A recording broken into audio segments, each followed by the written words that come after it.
In 1990, the Houston Astros were struggling in a 44-year slump since their founding in 1962. With only brief success despite having talented players like Nolan Ryan and J.R. Richards. They had not won a World Series and lacked consistent playoff appearances. The team was seeking a breakthrough to end their cycle of disappointment and secure a championship.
In 1988, the Astros found a key player, Craig Biggio, a determined catcher drafted by the team. This young man from New York would soon become a foundational piece of the franchise. Time he hits the ball and leaves the batter's box, he runs harder than anyone I've ever seen.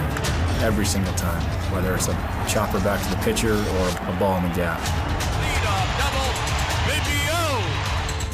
He never relents. He doesn't relent for a single at-bat over the course of 162 games. He is a throwback, blue-collar type player. He always seemed to have dirty pants and ripped knees, and the hat was pulled low with pine tar on it, and he had pine tar all over his bat, and he just looked like he should be filmed in black and white. Oh, what a play! Biggio diving to his right. He made a great transition to second base. The reason he was able to change positions so often is because he was such a great athlete. Biggio got tired of hearing how well he ran for a catcher. He certainly wasn't overmatched, regardless of where you placed him. He was a spectacular player.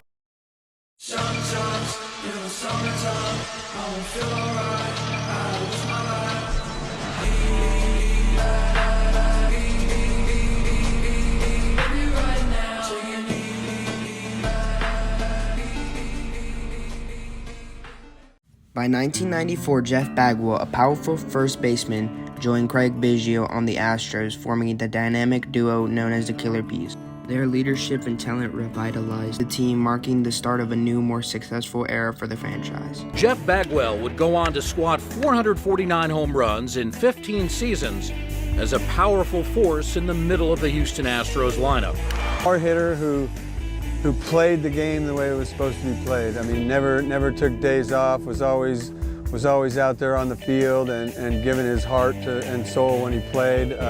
He knew that, hey, when I got on the base, I run the bases for my teammates, and I'm trying to score for them, so I'm gonna take pride in that and be a really good base runner. He's a great base runner. I was a complete player. I didn't just hit or play defense. I mean, I think I did a little bit of everything, and I'm proud of that.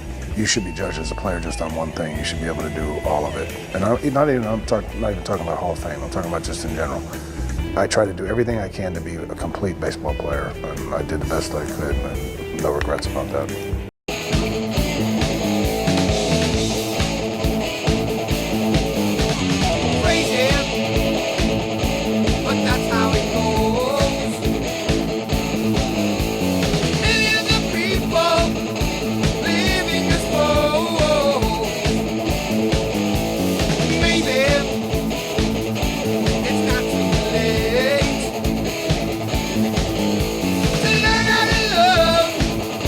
Forget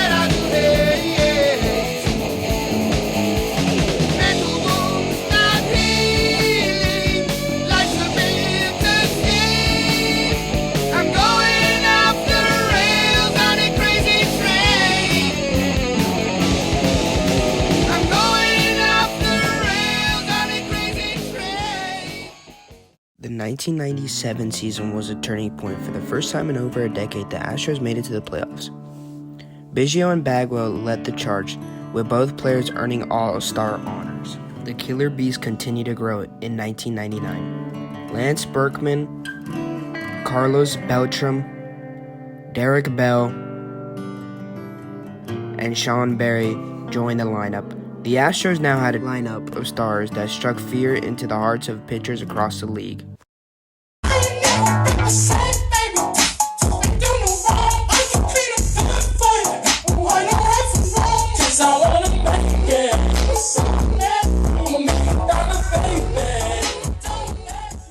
The 2004 season was one for the ages. The Astros, led by Killer Bees, made a deep playoff run, coming within the game of the World Series. The ball to the right side. Kent waits. In the air. We go to St. Louis with Houston in front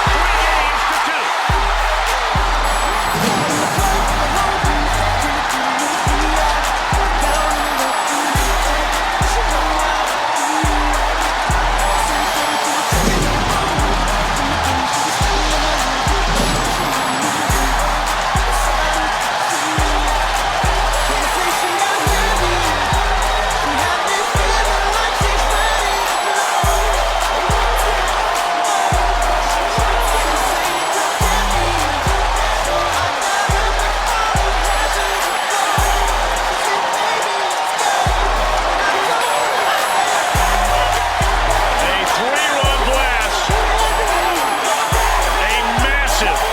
In 2005, the dream became a reality. The Astros, powered by the Killer Bees, reached the World Series for the first time in franchise history. Although they fell short against the Chicago White Sox, the Killer Bees had cemented their legacy. The Killer Bees brought hope to a city. Their impact on the franchise and the game of baseball is undeniable. The Killer Bees will be forever remembered as legends in Houston. Cause on the 1 to 10, she's a certified 20.